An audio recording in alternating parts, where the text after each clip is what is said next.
के इस वीडियो में मैं आपको कुछ बहुत ही बेसिक स्टिचेस बनाना सिखा रही हूँ। साथ ही साथ उन सारी चीज़ों के बारे में भी बता रही हूँ जो हमारे किसी भी क्रोशे के प्रोजेक्ट के लिए यूज़ होते हैं। किसी भी क्रोशे प्रोजेक्ट को बनाने के लिए हमें सबसे पहले थ्रेड की ज़रूरत होती है। यहाँ पे हम मैक्रमे थ्रेड पे वर्क कर रहे हैं, इसलिए हमें सबसे पहले एक मैक्रमे थ्रेड की ज़रूरत होगी। इसके अलावा क्रोशे हुक की जो अलग अलग नंबर्स की आती हैं। इन दोनों के अलावा हमें अपने प्रोजेक्ट के लिए हमेशा एक सीजर की ज़रूरत होती है। साथ ही साथ चूंकि ये मैक्रमे कॉर्ड होती है, इसके एंड को स्टिक करने के लिए हमें लाइटर की ज़रूरत होती है। कभी कभी हमें इस प्लायर की भी ज़रूरत होती है। साथ ही हमें ये मेजरिंग टेप की ज़रूरत होगी। यहाँ पे हम देखेंगे कि हमें कई तरीके के ऑप्शन मिलते हैं हमारे क्रोशे हुक के लिए। ये मेटल के क्रोशे हुक है, ये भी मेटल के हैं लेकिन इन पे कैप चढ़ी होती है ताकि हमें क्रोशे करने में ज़्यादा सुविधा हो। ये प्लास्टिक के होते हैं, इनसे हम बहुत लाइट वेटेड चीज़ ही बना सकते हैं, जैसे वुलन बना सकते हैं हम इन क्रोशे से। हर क्रोशे पे अलग अलग नंबर होती है और ये अलग अलग जगह पे हमें दी हुई होती है। इन दोनों के बीच में डिफरेंस देखिए, दोनों के नंबर अलग अलग जगह पे रखे हैं। इस प्लास्टिक क्रोशे हुक पे भी यहाँ सेंटर में ही, मेटल की तरह सेंटर में ही नंबर लिखे हुए हैं। इनकी थिकनेस इनके नंबर के हिसाब से पतली या मोटी होती है। आपको अपने प्रोजेक्ट के हिसाब से ही इन्हें चुनना पड़ता है।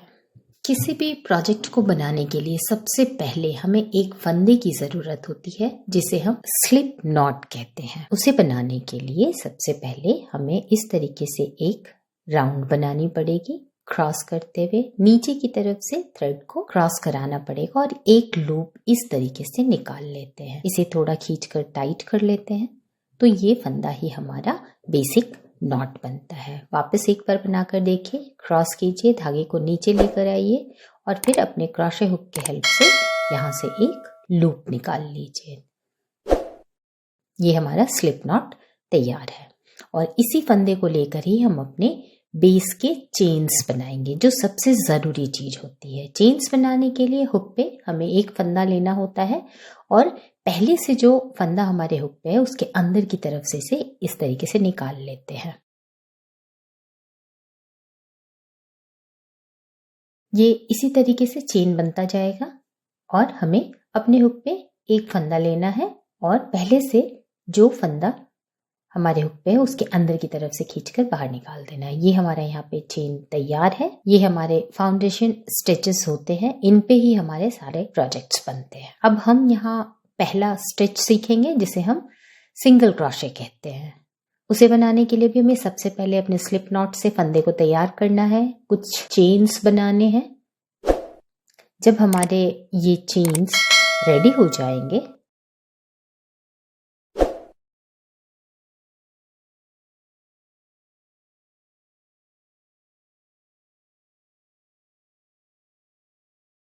तब हम अपने हुक से दूसरे फंदे पर अपने हुक को अंदर की तरफ डालेंगे, एक लूप बाहर निकालेंगे और फंदा लेते हुए दोनों लूप से हम बाहर निकालकर एक नया लूप बना लेंगे। वापस इसके अंदर डालिए, लूप निकालिए, फंदा लीजिए और दोनों लूप को एक साथ नीचे उतारकर एक लूप रहने दीजिए और यही हमारा सिंगल क्रोशे कहलाता है।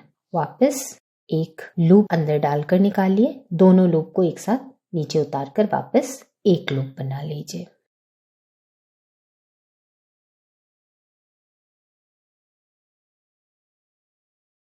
यहाँ पे ये कुछ इस तरीके से दिखाई देगा। इसकी एक और लाइन बनाकर बताती हूँ। सबसे पहले एक सिंगल चेन बनाएंगे। हमेशा याद रखिएगा कि हमें एक चेन बनाकर ही अपनी सेकंड लाइन की शुरुआत करनी होती है।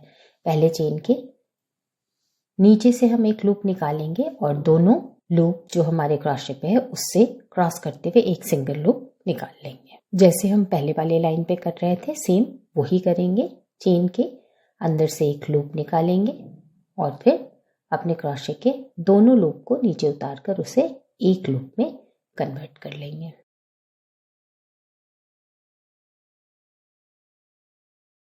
जिस तरीके से हमें शुरुआत के चेन की ध्यान रखनी है, उसी तरीके से अंत में भी हमें इस वाले चेन का ध्यान रखना होता है, क्योंकि ये थोड़े से ऐसे दिखाई देते हैं कि इनकी ज़रूरत नहीं है इनको बनाने को।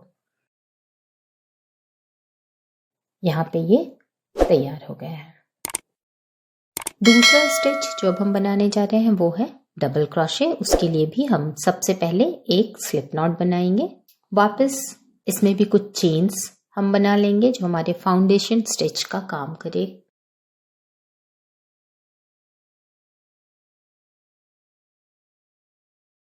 अब हम अपने हुक से तीसरे स्टिच पे, जो तीसरा चेन है, उस पे अपने क्रोशे पे एक फंदा लेते हुए इसके अंदर से डालकर एक और फंदा निकालेंगे। क्रोशे पे हमारे पास 3 फंदे हो जाएंगे। उनमें से हम सिर्फ एक फंदा लेते हुए 2 फंदे को नीचे उतारेंगे। अब हमारे क्रोशे पे 2 फंदे हैं। वापस एक फंदा हम हुक पे लेंगे और इन दोनों फंदों से निकालते हुए वापस एक सिंगल फंदा बना लेंगे।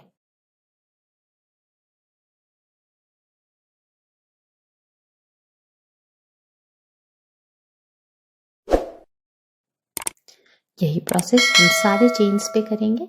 एंड पे हमारी जो डबल क्रोशे की लाइन होगी वो कुछ इस तरीके से हमें दिखाई देगी।